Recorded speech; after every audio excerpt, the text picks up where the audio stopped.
नमस्कार, मी Nivedita. Ira's kitchen या Marathi YouTube recipe चॅनलमध्ये कोल्हापूरहून तुमचं खूप मनापासून स्वागत आहे.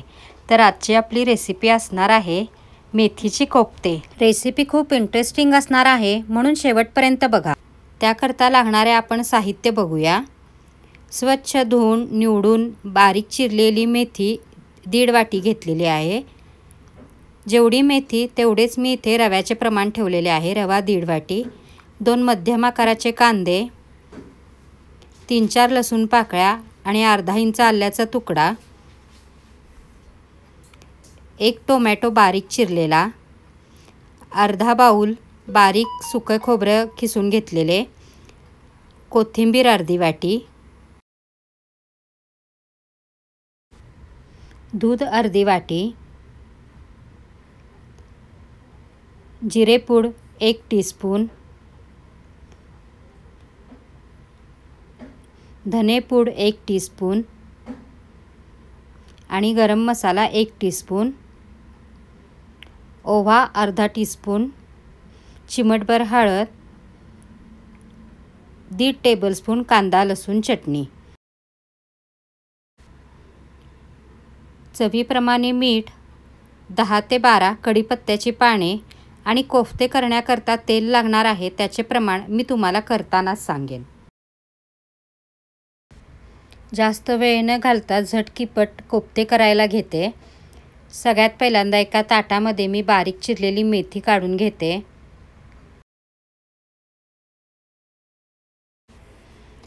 त्यामध्ये ओवा, चिमटभर हळद, चवीप्रमाणे मीठ आणि रवा घालून कोरडेच मिक्स करून घेते.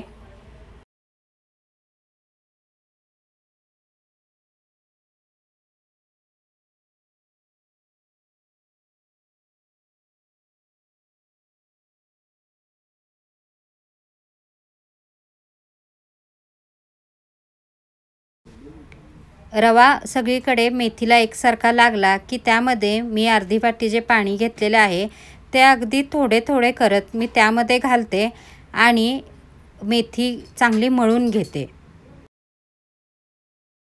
तुम्ही इथे बघू शकाल कोफ्त्याला लागणारा गोळा तो अगदी छान घट्ट मळून तयार झालेला आहे. अगदी नकळत तेलाचा हात लावून मी त्याला थोडं चांगलं आणखीन मळून घेते. तयार केलेल्या गोळ्याचे मी एकसारखे 4 भाग करून घेते. तयार केलेले हे कोफ्ते मी आता एका पातेल्यामध्ये उकळून घेणार आहे. पाण्याला छान उकळ फुटलेला आहे. ह्या उकळत्या पाण्यामध्ये मी तयार केलेले कोफ्ते एक एक करून घालत आहे. तुम्ही आता बघत असाल कोफ्ते हे पाण्याला तळाशी जाऊन बसलेत. ते जेव्हा पूर्णपणे पाण्यामध्ये शिजतील तेव्हा ते पाण्यामध्ये वरती येईल, तेव्हा आपण ओळखायचे की कोफ्ते आपले पूर्णपणे शिजून रेडी आहेत. तोपर्यंत शेगडीवर दुसऱ्या साईडला मी कोफ्त्याकरता जो मसाला लागणार आहे तो मसाला तयार करून घेते. खोबरं सगळ्यात पहिल्यांदा तव्यावर भाजून घेते. खोबरं चांगलं भाजून झालं की ते एका प्लेटमध्ये मी काढून घेते आणि त्याच गरम तव्यामध्ये कांदा, टोमॅटो, कोथिंबीर, आलं आणि लसूण हे सगळं मी चांगलं भाजून घेते. ही आपण कोफ्त्याकरता ग्रेव्ही तयार करणार आहोत. त्याकरता जो मसाला आहे तो सगळा भाजून घेत आहोत. हा मसाला भाजायला टाकून 4 ते 5 मिनिट झालेले आहेत. आता तो एका प्लेटमध्ये मी काढून घेते आणि हा सगळा मसाला गार झाला की मिक्सरमध्ये आपण हा फिरवून घेऊया. कोफ्ते शिजायला टाकून एक 10 ते 15 मिनिट झालेत. तुम्ही बघू शकाल कोफ्ते आता पाण्यामध्ये वरती तरंगत आहेत. याचा अर्थ की कोफ्ते पाण्यामध्ये आपले छान शिजलेले आहेत. ते एका प्लेटमध्ये मी काढून गार करायला ठेवते.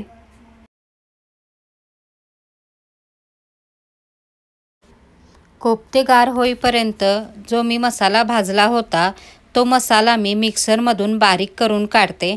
त्याची छान अगदी पेस्ट करून घ्यायची.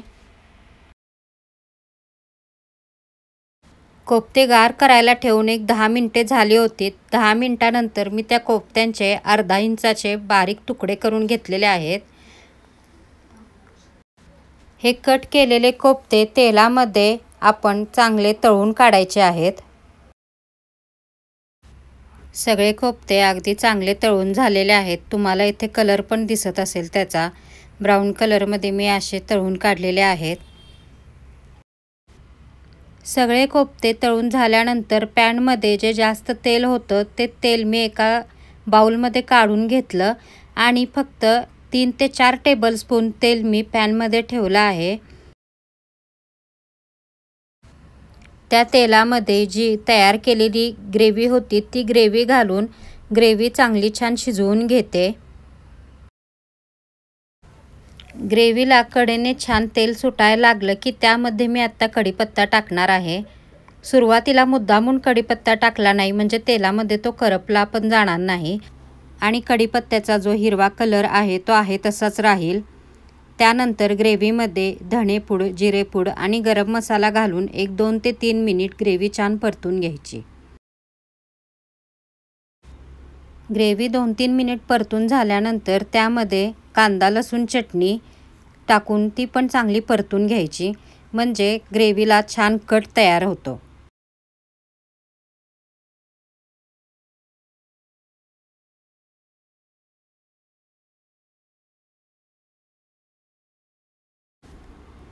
त्यानंतर ग्रेव्हीमध्ये अर्धी वाटी पाणी टाकून ग्रेव्ही चांगली शिजवायची, म्हणजे पाणी टाकल्यामुळे ग्रेव्ही खाली करपली जाणार नाही आणि छान शिजून निघेल। तुम्ही माझे इराज किचन या मराठी यूट्यूब रेसिपी चॅनलवरील व्हिडिओ नव्याने पाहत असाल तर माझे व्हिडिओ लाईक करा, शेअर करा, माझ्या चॅनलला सबस्क्राईब करा आणि बेल आयकॉन हिट करायला अजिबात विसरू नका, म्हणजे मी जे वेळोवेळी व्हिडिओ अपलोड करते त्याचे नोटिफिकेशन तुम्हाला पहिल्यांदा येत जाईल। ग्रेव्ही शिजत आली की त्यामध्ये मी जे अर्धी वाटी दूध घेतलं होतं ते घालून घेते। त्यामध्ये थोडीशी मी सायसुद्धा टाकली आहे। येथे तुम्ही दुधाचा वापर न करता जर फ्रेश क्रीम वापरला तरीसुद्धा चालेल। दुधाच्या सायमुळे ग्रेव्हीला एक गोडसर चव छान येते। ग्रेव्ही आता चांगली शिजले म्हणून त्यामध्ये मी थोडं मीठ घालून घेते। मीठ टाकताना फक्त ग्रेव्हीपुरतंच मीठ टाकायचं, कारण कोफ्त्याला ऑलरेडी आपण मीठ टाकून घेतलेलं आहे। मीठ टाकून झाल्यानंतर ग्रेव्ही 2 ते 3 मिनिट छान परतल्यानंतर आता शेवटी त्यामध्ये आपण तयार केलेले कोफ्ते आहेत ते कोफ्ते टाकून घ्यायचे। त्यातले निम्मेच मी आत्ता त्यामध्ये टाकणार आहे आणि उरलेले जे निम्मे आहेत त्यावेळी आपण वाढताना त्यामध्ये टाकणार आहोत। ग्रेव्ही शक्यतो पातळ ठेवायची, कारण काय होतं ग्रेव्ही गार झाली की ते कोफ्ते सगळे पूर्ण ग्रेव्ही ओढून घेतात आणि ग्रेव्ही घट्ट होते, म्हणून आत्ता ग्रेव्ही जास्त पातळ ठेवायची। कोफ्ते ग्रेव्हीमध्ये टाकल्यानंतर त्याच्यावर मी झाकण ठेवून 2 ते 3 मिनिट वाफ काढून घेतली। मेथीच्या कोफ्त्यांना कलर आणि कटसुद्धा छान आलेला आहे। असे आपले गरमागरम मेथीचे कोफ्ते खाण्याकरता तर एकदम भारी लागतात, नादखुळा टेस्ट होते। हे मी एका प्लेटमध्ये आता सर्व करून घेते। तुम्हाला जर मी केलेली ही मेथीच्या कोफ्त्यांची रेसिपी आवडली असेल तर तुम्हीसुद्धा घरी नक्की ट्राय करून बघा आणि कमेंट बॉक्समध्ये मला खूप छान छान कमेंट द्या। धन्यवाद।